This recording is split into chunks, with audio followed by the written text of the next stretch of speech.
네, 한 주간의 증시 동향 전략 세워봅니다. 오늘 이 시간에 신한금융투자 김윤서 연구원 나와 계십니다. 어서 오세요. 네, 안녕하세요. 자, 먼저 오늘 미국 증시에 대한 판단부터 좀 총평으로 이어가 볼까요?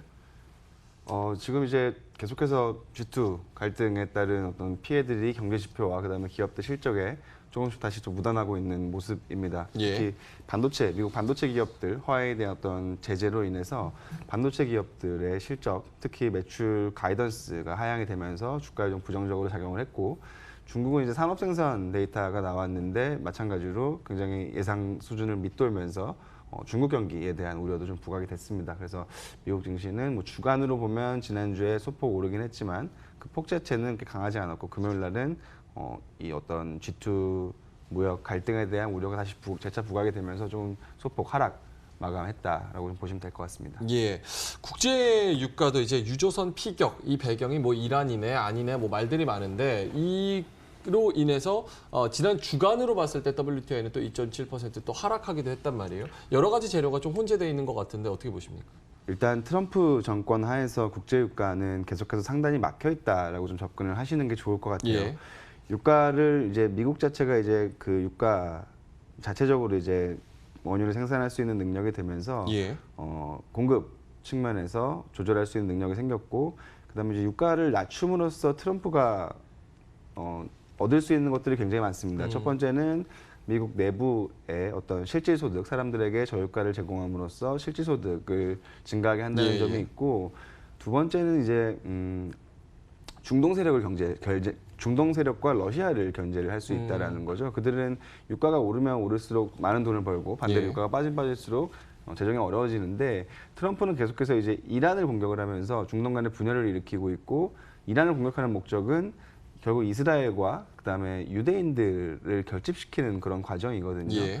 그래서 이제 그런 과정들을 통해서 유가를 억누르면서 자기들의 스스로 유대인들의 표를 또 결집시킬 수 있는 효과가 있기 때문에 이러나 저러나 국제 유가는 계속해서 낮게 유지할 가능성이 높습니다. 그래서 물론 이제 이란의 어떤 불안한 정치 상황이 공급에 대한 우려를 불러일으킬 수는 있지만, 또 사우디라는 또 굉장히 든든한 파트너, 트럼프한테 파트너가 있기 때문에 유가는 저희는 60불 그 이상으로 보기에는 WTI 기준으로 어려울 것 같고, 계속해서 상당히 막히는 박스권 흐름이 이어지지 않을까, 그렇게 좀 보고 있습니다. 예.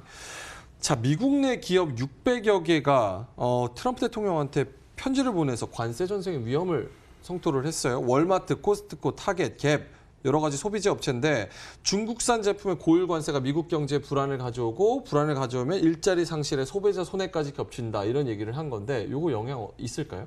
사실이죠. 경제적으로는 당연히 미국한테 피해를 주는데, 여태까지 트럼프의 결정은 계속해서 경제적인 것보다는 정치적인 결정을 해왔기 때문에 이런 부분들이 얼마나 이제 트럼프를 제재할 수 있을지는 사실 잘 모르겠습니다. 하지만 이런 월마트를 포함한 대형 유통 기업들은 전통적으로 이제 공화당과 트럼프에 지지하는 기업들이거든요.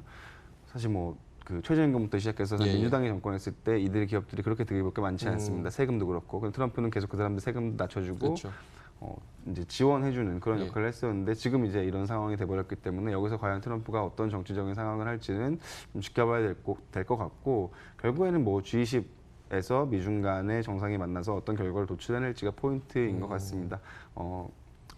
예측할 수가 없기 때문에 그 시점까지는 그냥 계속해서 조심스럽게 관망하는 스탠스가 필요한 시점이 아닌가로 보고 있습니다. 이번 주 가장 주목해봐야 될 이벤트는 아무래도 FOMC가 아닐까 싶어요. 뭐 6월에 당장 금리 인하는 안 나와도 금리 인하 시그널 아니면 금리 인하를 얻을 수 있는 힌트 정도는 나올 수도 있을 것이다. 스탠스는 볼 수 있을 것이다.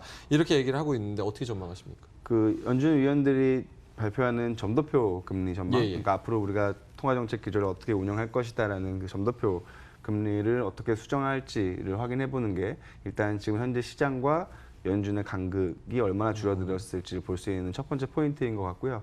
두 번째는 이제 물가 목표제죠. 계속해서 연준은 물가를 2%라는 점에다 타겟팅을 시켜놨는데, 이거를 이제 평균으로 바꾸겠다. 그러면 2%보다 일정 부분 올라가도 2.4%, 5%, 6% 올라가더라도 그 기간을 평균으로 계산을 하기 때문에 예. 일정 부분 오버슈팅을 용인할 수 있다는 거죠. 완화적인 이제 신호를 보여줄 수 있는 거기 때문에 이 두 가지가 주식시장에 가장 영향을 미칠 수 있는 포인트이지 않을까라고 보고 있습니다. 연구원님 개인적으로는 금년에 금리 인상은 금리 인하는 이뤄질 거라고 보십니까? 어떻게 저희는 많아야 한 차례 정도, 연말 정도에 미국이 사실 이런 무역 전쟁 영향도 있지만 예.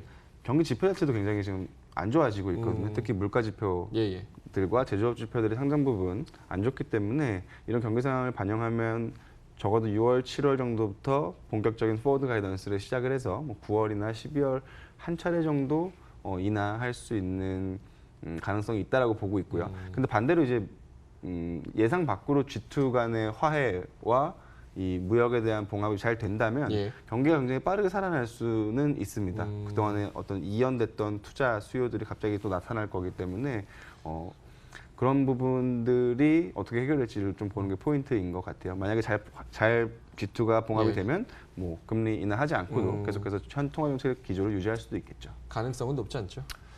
네, 지금으로서는 네. 예, 알겠습니다. 그럼 외환 시장에 대한 전망도 함께 해볼게요. 외환 시장 어떻게 보십니까?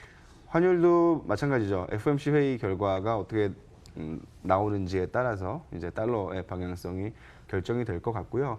일단 원달러 환율 저희는 이제 1,200원에서 고점을 확인을 했기 때문에 여기서 예. 더 위쪽으로 보기보다는 점진적으로 이제 아래쪽으로 방향을 잡을 가능성이 여전히 높다라고 보고 있고 마찬가지로 G20에서 G2 간의 어떤 위안화 절상에 대한 합의가 암묵적으로라도 있지 않을까. 지지난 주말에 미국 환율을 관장하는 재무부 문우신 재무장관과 예. 그다음에 인민은행 총재가 만났단 말이죠. 분명히 환에 대한 얘기가 있었을 것 같은데 그런 부분들이 어떻게 도출될지를 좀 지켜볼 필요가 있고 중국도 사실 위안이 7을 넘어가게 된다면 좀 부담스럽죠. 예. 자본 유출에 대한 우려가 높아질 수 있기 때문에 여러모로 지금 상황에서 환율은 달러화는 조금 이제 약세, 그다음에 예. 원화나 위안화는 조금 더 강세 쪽으로 흐름을 6, 7월 달에 잡지 않을까 저는 그렇게 좀 보고 있습니다. 예. 자, 이번 주에는 어떤 글로벌 이벤트들이 예정돼 있고 어떻게 전망하시는지도 궁금합니다. FOMC 회의가 어쨌든 굉장히 중요하기 때문에 예. 거기에 대한 관망으로 이번 주에는 조금 이제 횡보하는 흐름이 좀 이어질 것 같습니다. FOMC 회의 이후에 시장이 다시 좀 방향성을 나갈 것 같고 예. 근데 FOMC 회의에서도 사실 이 G2 결과를 확인해야 그 다음에 통화정책 기조를 어떻게 할지 좀 확인할 거거든요. 그래서 예. 이번에는 너무 큰 기대보다는 조금 이제 중립적인 결과가 좀 도출될 가능성이 높지 않을까. 그러면 그 이후에는 계속해서 G2에 대한 어떤 관망이 좀 강해지면서 예. 시장은 뭐 이러지도 저러지도 못하고 박스권 흐름이 한 2주 정도는 더 이어질 거라고 좀 생각을 하고 있습니다. 예. 그래서 일본은행이랑 유럽 쪽도 있죠? 마찬가지 중요하지만 상대적으로 좀 중요성은 좀 떨어지죠. 떨어지죠. 일단은 FOMC가 가장 중요하다고 보시면 될 것 같고 여전히 좀 공격적인 대응보다는 보수적으로 예. 대응을 좀 하시면서 그 하반기에 좀 수익을 어떻게 하면 잘 올릴 수 있을지에 대한 고민이 예. 필요한 시점인 것 같습니다. 예, 알겠습니다.